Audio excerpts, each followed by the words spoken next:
Good day, ma'am, sir. I'm Rationale, and today I'm going to demonstrate oral medication. First, state the objectives of the procedure: to provide systemic effect or local effect on the GI tract or both. Check the physician's order to avoid medication error. Check the medication administration record to make sure that correct medications are being prepared.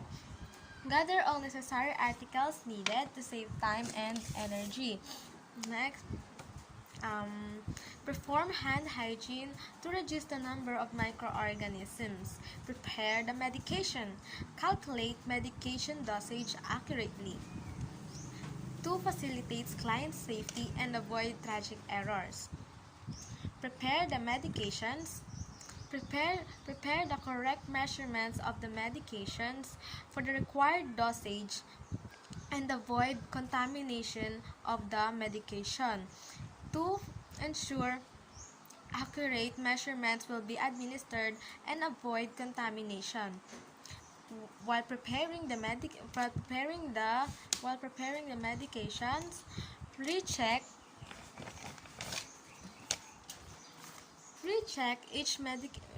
recheck each prepared drug and container on the MAR again.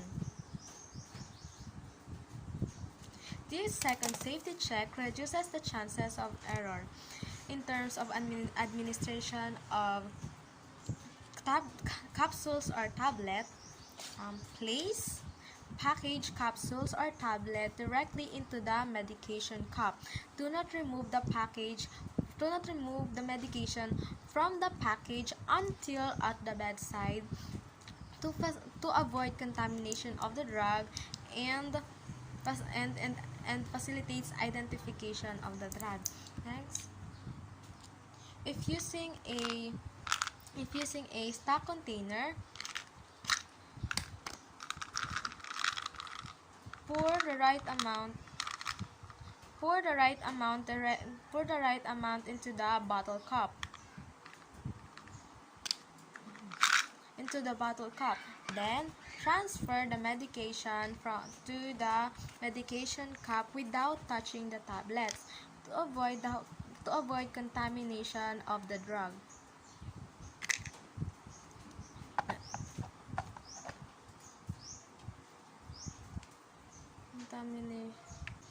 Keep narcotics next.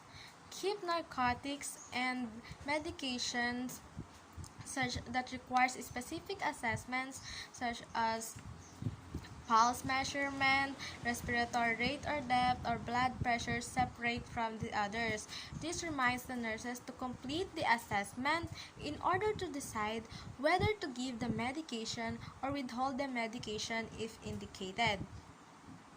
Next, break only scores tablet using the tablet splitter if necessary.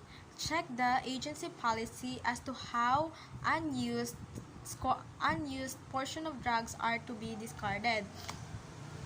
Um, to to ensure accurate measurement. Next, if the client has difficulty of swallowing, check if the medications can be crushed. Some drug handbook indicates do not crush medication to facilitate swallowing or administration of the drug and ensure its potency. If it is acceptable, crush the tablets into a fine powder using pill crusher or between two medication cups. Then mix the powder into a small amount of soft food such as applesauce or custard to facilitate swallowing or administration of drug. In terms of administration of liquid medication, thoroughly mix the medication before pouring. Um, um, Discard any medication that has changed in color and turned cloudy. to dissolve thickened liquid and to facilitate and to ensure potency of the drug. Recap. uh, remove the cup and place remove the cup and place it upside down into the countertop to avoid contamination of the inside cup.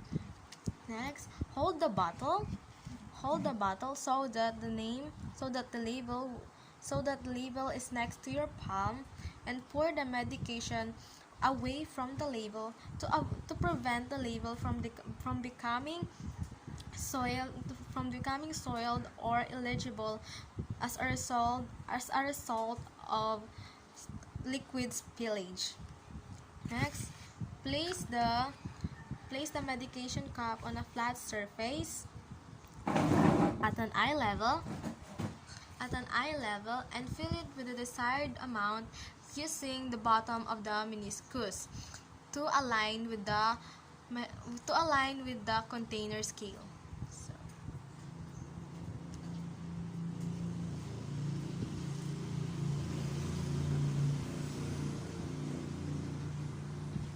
container scale. Next, before recapping, wipe the lip of the bottle using a paper tissue to avoid the cap from sticking. When using a small amount of liquid, prepare the medication using a sterile syringe without a needle, or a specially designed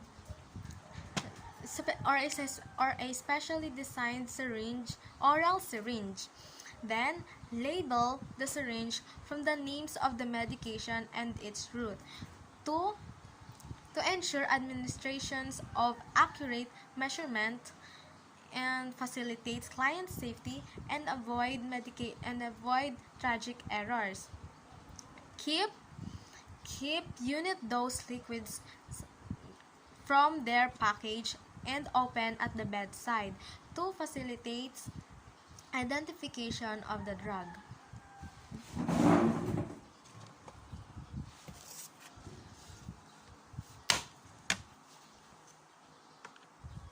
Next.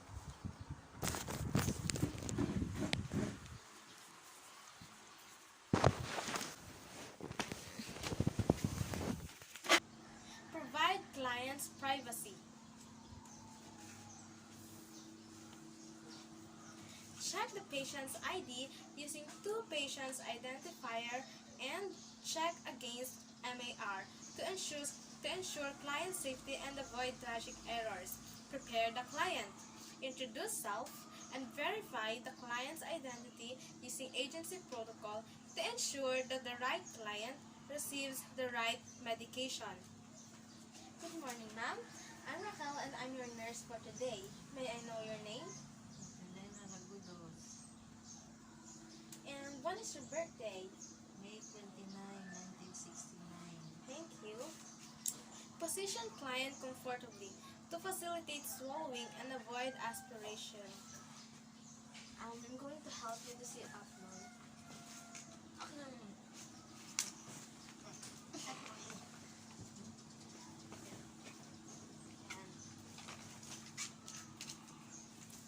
Check vital signs to serve as baseline data.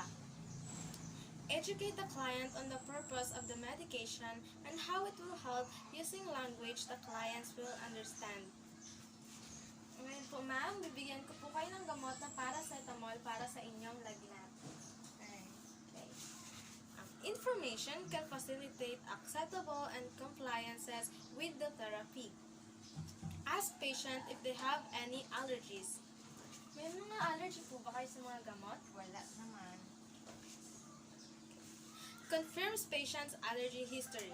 Administer the medication at the correct time to facilitate client safety and avoid tragic errors and ensure its potency. Ito na po ang inyong paracetamol ngayong umaga.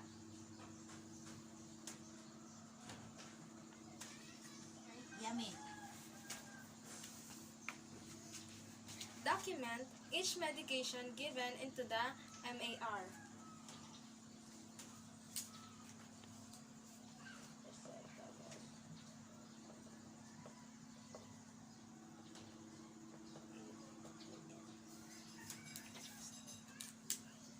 To serve as communication tool for the members of the healthcare team to access relevant information about the client's medication anytime. It will also serve as a proof that the drug was administered. Dispose all supplies appropriately and refill stocks for the next dose. To maintain cleanliness of the work unit and ensure appropriate stocks are available. Thank you.